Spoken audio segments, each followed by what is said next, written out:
হাই friends, আপোনালোক সকলোকে smart টিউটৰিয়েলছত স্বাগতম জনাইছোঁ। আজি আমি বৃত্ত সম্বন্ধীয় কালিৰ ৰিলেটেড টু সাৰ্কুল চেপ্টাৰ 2ৰ বাকি ৰৈ যোৱা অংককেইটা আমি কৰিম। তো আপোনালোকে জানেই কৰিব পাৰেই, তথাপি আমি সহজভাৱে অতি কম সময়ৰ ভিতৰত কনচেপচুৱেল হিচাপে আমি আলোচনা কৰিম। আহক আমি অংককেইটা চাই লওঁ। তো প্ৰথম অংকটো এনেকুৱা ধৰণৰ। 9 নম্বৰ অংকটো আমি আগৰ অংককেইটা কৰিছোঁ। কুৱেশ্যন নম্বৰ 9, 35 মিলিমিটাৰ ব্যাসযুক্ত এটা বৃত্তৰ আকাৰৰ এটা ব্ৰছপিন ৰূপৰ তাৰেৰে তৈয়াৰ কৰা হৈছে। আকৌ তাৰডাল 5ডাল ব্যাস হোৱাকৈ ব্যৱহাৰ কৰা হৈছে আৰু চিত্ৰ দেখুৱাৰ দৰে চিত্ৰটো দিয়া আছে দৰে এই ব্যাসবোৰে বৃত্তটোক 10টা সমান বৃত্তকলাত ভাগ কৰিছে। 10টা 1 2 3 4 5 6 7 8 9 10 হেনেকুৱা 10টা বৃত্তকলাত ভাগ কৰিছে। তো আমাক বাহিৰ কৰিব দিছে কি প্ৰয়োজন হোৱা ৰূপৰ তাৰৰ মুঠ দৈৰ্ঘ্য নিৰ্ণয় কৰা। এই তাৰখিনিৰ দৈৰ্ঘ্য কিমান হ'ব আৰু ব্ৰছপিনটোৰ প্ৰতিটো অংশৰ কালি মানে এনেকুৱা একটা অংশৰ কালি কিমান হ'ব সেইটো বাহিৰ কৰিব দিছে। তো আমি অতি সহজ আমাৰ দিয়া আছে কি আমি সেইটো জানিম। বৃত্তাকাৰ ব্ৰছপিনৰ ব্যাস দিয়া আছে না, ব্ৰছপিনৰ ব্যাস দিয়া আছে আমাৰ কি এইটো লিখি লম। দিয়া আছে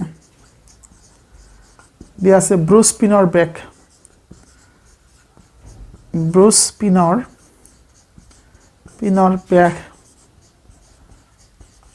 ব্যাস ডি সমান কিমান 35 মিলিমিটাৰ।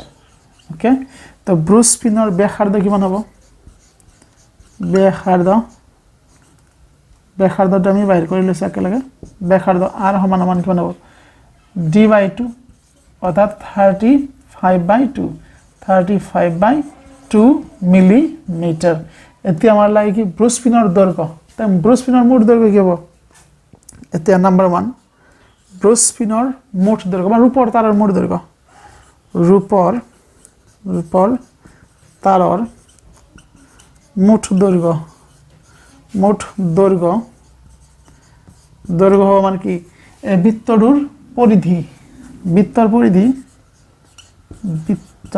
পৰিধি যোগ এনেকে 5টা ব্যাস কৰিছে। তো এই ব্যাসতো আমাৰ কি ৰূপৰ তাৰ ব্যবহাৰ হৈছে, গতিকে 5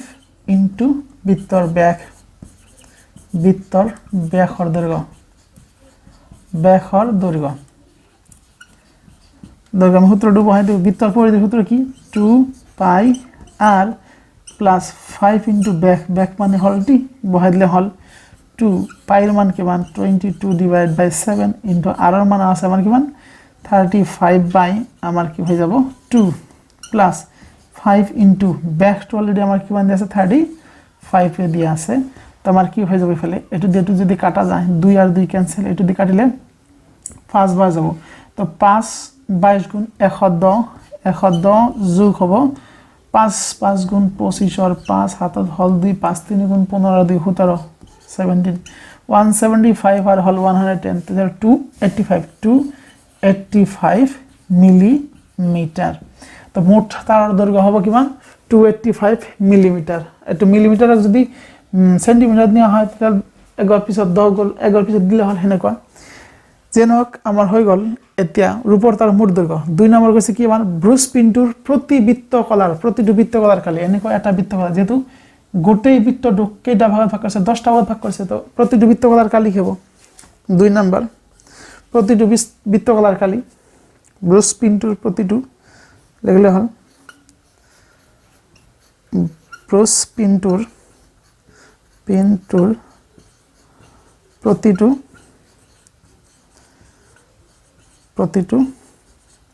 বৃত্তকলাৰ কালি কি হ'ব মুঠ পাই r স্কয়াৰ মানে গোটেইটোৰ কালি ডিভাইড বাই 10টা ভাগ কৰিছে। তো তাৰ 1 ভাগ ডিভাইড বাই 10 তবে বহাই দিম পাইৰ মান কিমান 22 ডিভাইড বাই 7 ইনটু r এৰ মান কিমান আছে আমাৰ r মানে 35/2 ইনটু r স্কয়াৰ তো দুইবাৰ 35/2 আৰু আমাৰ কি 10 তো তলত থাকি গল ইনটু 1/10 লগাই দিছো। তো হৈ গল এইটো দি এইটোৰ মাজত কিন্তু আমাৰ যাব 11 বাৰ হৈ গল। এই হাত দিয়ে এইটোৰ মাজত কিমান যাব আমাৰ 5 বাৰ 5 7 গুণ 35 এইটো দিয়ে এইটোৰ মাজত যাব আমাৰ 2 বাৰ। হৈ গ'ল তলত থাকিলে আমাৰ কি 2 দুগুণী 4 তলত থাকিব খালি আমাৰ 4 তলত হল আমাৰ 4 আৰু ওপৰত হল 11 * 35 11 * 35 হলে 3 আৰু হল 5 মাজত হল 8 এত মিলিমিটাৰ স্কয়াৰ এই হল আমাৰ কি এটা বৃত্তকলাৰ কালি তো আশা কৰিছো আপোনালোকে বুজিছে কোনো ধৰণৰ অসুবিধা নাই ইয়াত মোট দৈৰ্ঘ্য কৈছে যে ইয়াৰ পৰা গটাইখিনি আমাৰ হল বৃত্তটোৰ পৰিধি আৰু এনেকে পাঁচটা আছে গতিকে পাঁচটা আমাৰ ব্যাসৰ কালি আমি যোগ কৰি দিম ইয়াৰ দৈৰ্ঘ্যটো যোগ কৰি দিলে মোট দৈৰ্ঘ্য বাঢ়ি যাব আৰু কালি গটাই বৃত্তটো আমাৰ কি 10টা ভাগত ভাগ কৰিছে কৈ যে 10টা ভাগত গতিকে বৃত্তৰ কালিটো বৃত্তৰ কালি 10 দিয়ে হৰণ কৰি দিলে আমাৰ এটা বৃত্তকলাৰ কালি ওলাই যাব আমি হেনেকে বাহিৰ কৰি লম আহক আমি নেক্সট কোৱেশ্চনটো চাই লৈছো স্ক্ৰিনশ্বট মাৰি লব পাৰে এটা ছাতিৰ সমান ব্যৱধানত থকাকৈ 8ডাল ৰিব আছে ছাতিটোক 45 সেন্টিমিটাৰ ব্যাসাৰ্ধৰ এটা সমান বৃত্ত হয় বুলি ধৰি লৈ ছাতিটোৰ দুটা ক্ৰমিক ৰিবৰ মাজৰ কালি নিৰ্ণয় কৰা এনেকুৱা ছাতি আছে তাৰ এইবিলাক ৰিব মানে এই হলা বুলি যে আমি কওঁ সেই ৰিববিলাক কেইটা আছে 8টা ৰিব আছে তো এইটোক আমি এটা বৃত্ত বুলি ধৰি লব দিছে আৰু বৃত্তৰ ব্যাসাৰ্ধ কৈছে কিমান 45 সেন্টিমিটাৰ বুলি কৈছে তো এনেকুৱা 8টা ৰিব 1 2 3 4 5 6 7 8টা তো কেইটা ভাগত ভাগ কৰিব একটা দুটা তিনটা চাৰিটা পাঁচটা ছয়টা সাতটা আঠটা ভাগত ভাগ কৰিব তো আঠটা ভাগত ভাগ কৰাৰ কি কৈছে দুটা ৰিবৰ মাজত দুটা ৰিব এই একটা ৰিব আৰ একটা ৰিবৰ মাজত কি এটো মানে কি বৃত্তকলাৰ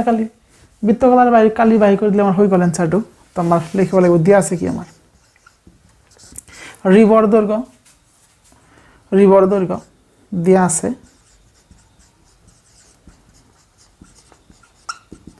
ৰিবৰ দৈৰ্ঘ্য আৰ সমান কিমান 45 সেন্টিমিটাৰ মানে ব্যাসাৰ্ধটো দেয়া আছে 45 সেন্টিমিটাৰ প্ৰতিটো বৃত্তকলাৰ কালি সাইডৰ দুটা ক্ৰমিক ৰিবৰ মাজৰ কালি এতেকে দুটা ক্ৰমিক ৰিবৰ মাজৰ কালি দুটা ক্ৰমিক ৰিবৰ মাজৰ কালি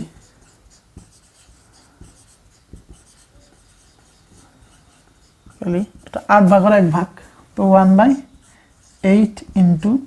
পাই r স্কয়ার তাই আমি বহাই দিছো 1/8 পাই এর মান 22 ডিভাইডেড বাই 7 আর এর মান 45 ইনটু 45 তো 4 দি কাটিলে 2 দি কাটিলে 4 বার যাব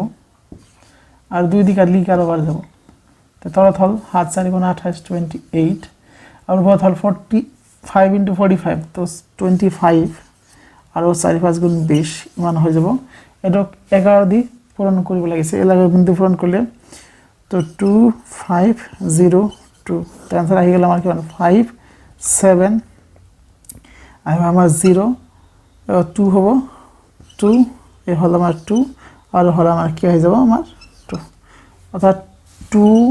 2275 সেন্টিমিটাৰ স্কয়াৰ এটো হৈ গল আমাৰ কি দুটা ক্ৰমিক ৰিবৰ মাজৰ কালি তো এনেকৈ আমি কি কৰিব আমি এটা হৰণ কৰি দিলে আমাৰ হৈ গল কালিটো আহি যাব এনেকৈ আমি কি কৰিব পাৰিম দুটা ৰিবৰ মাজৰ কালি বাহিৰ কৰি দিব পাৰিম তো এৰ নেক্সট কোৱেশ্চনটো আমি চাইছো কেনেকুৱা ধৰণৰ স্ক্ৰিনশ্বট মাৰি লব পাৰে নেক্সট কোৱেশ্চনটো এখন গাড়ীৰ ওপৰা ওপৰিকৈ লাগি নথকা দুডাল ওয়াইপাৰ আছে 115 ডিগ্ৰীৰ এটা কোণেৰে ঘূৰি থকা প্ৰতিডাল ওয়াইপাৰৰ 25 সেন্টিমিটাৰ দৈৰ্ঘ্যৰ এখন ব্লেড আছে ব্লেডবোৰৰ প্ৰতিটো ঘূৰ্ণনত পৰিষ্কাৰ হোৱা মুঠ অংশৰ কালি নিৰ্ণয় কৰা গাড়ীৰ সন্মুখত যে থাকে সাপোজ এনেকুৱা 100 কিমান দিছে এটো 5 ডিগ্ৰী এনেকুৱা মাৰছে আৰু ইফালে আমাৰ কি আকো দিছে 105 ডিগ্ৰী সাপোজ অন্য এটা দিছে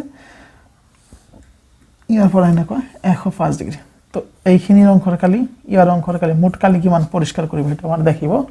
লাগিছে এনেকুৱা সাপোজ তো হেতু বাইৰ কৰাৰ কাৰণে আমাক দিয়া আছে আমি হেতু লিখিম সলিউশনত আমাৰ ইয়াত আছে ওয়াইপাৰৰ ব্যাসাৰ্ধ ইয়াত ওয়াইপাৰৰ ব্যাসাৰ্ধ পা ওয়াইপাৰৰ ব্যাসাৰ্ধ দিয়া আছে কিমান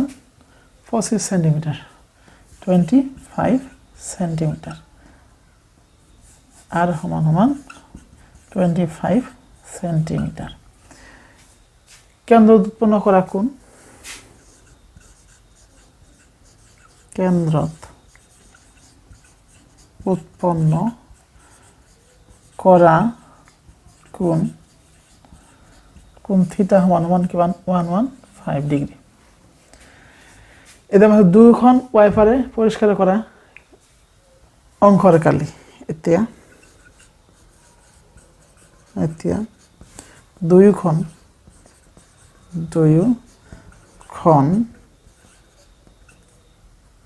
ওয়াইফারে